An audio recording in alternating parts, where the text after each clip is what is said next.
Hi friends, అందరికీ నమస్తే. Welcome to our YouTube channel. ప్రస్తుతం ఉన్నటువంటి కాలంలో జరుగుతున్నటువంటి నేరాలను దృష్టిలో పెట్టుకొని భారత ప్రభుత్వం కొత్తగా 3 చట్టాలను అమలు చేయడం జరిగింది.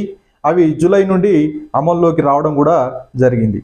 అందులో ఒక చట్టం గురించి మనం ఈ వీడియోలో తెలుసుకుందాం. అదే భారతీయ న్యాయ సంహిత BNS.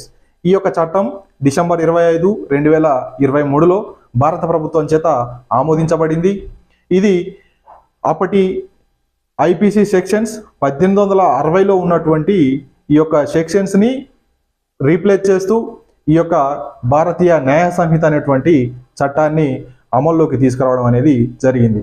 దాదాపుగా 150 సంవత్సరాల తర్వాత బ్రిటిష్ వలస రాజ్యంలో ఉన్నటువంటి చట్టాలు అవి IPC ఇండియన్ పీనల్ కోడ్ని రీప్లేస్ చేస్తూ నేరాలకు అనుగుణంగా జరిమానాలను కూడా దృష్టిలో పెట్టుకొని కాలానుగుణంగా మారుతున్న కాలానికి అనుగుణంగా ఈ యొక్క చట్టాన్ని రూపొందించడం అనేది జరిగింది. ఈ యొక్క భారతీయ న్యాయ సంహిత చట్టంలో 20 అధ్యాయాలు, 358 సెక్షన్స్ ఉన్నవి.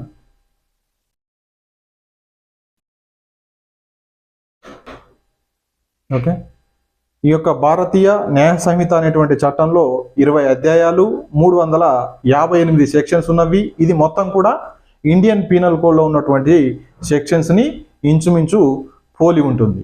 ఈ యొక్క భారతీయ న్యాయ సంహిత చట్టం ద్వారాగా ఏవి అయితే శిక్షింపబడినటువంటి నేరాలుగా పరిగణింపబడతాయో అటువంటి నేరాలు చేసినటువంటి భారతీయులను ఎవరైనా సరే ఎక్కడైనా సరే వాళ్ళని ఈ చట్టం ద్వారా మాత్రమే శిక్షించాల్సి ఉంటుంది. మరొక చట్టం ద్వారా శిక్షించడానికి అవకాశం అనేది లేదు. ఇలాంటి మరింత ఇన్ఫర్మేషన్ కోసం మన ఛానల్ని చూస్తూనే ఉండండి. కొత్తగా చూస్తున్న వాళ్ళైతే సబ్స్క్రైబ్ చేసుకోవడం మర్చిపోవద్దు ఫ్రెండ్స్. ఎందుకంటే ఇలాంటి ఇన్ఫర్మేషన్ మీరు ఎంతో మంది తీసుకోవాలి, మీరు ఎంతో అవగాహనతో ఉండాలి, ముందు చూపుతో ఉంటారనేటువంటి ఆలోచనతో ఇలాంటి ఇన్ఫర్మేషన్ని మీకు అందించడం అనేది జరుగుతుంది. వీడియో నచ్చితే లైక్ చేయండి, షేర్ చేయండి, ఎంతో కొంతమందికి ఉపయోగపడుతుంది ఖచ్చితంగా. Thank you friends, thank you for watching.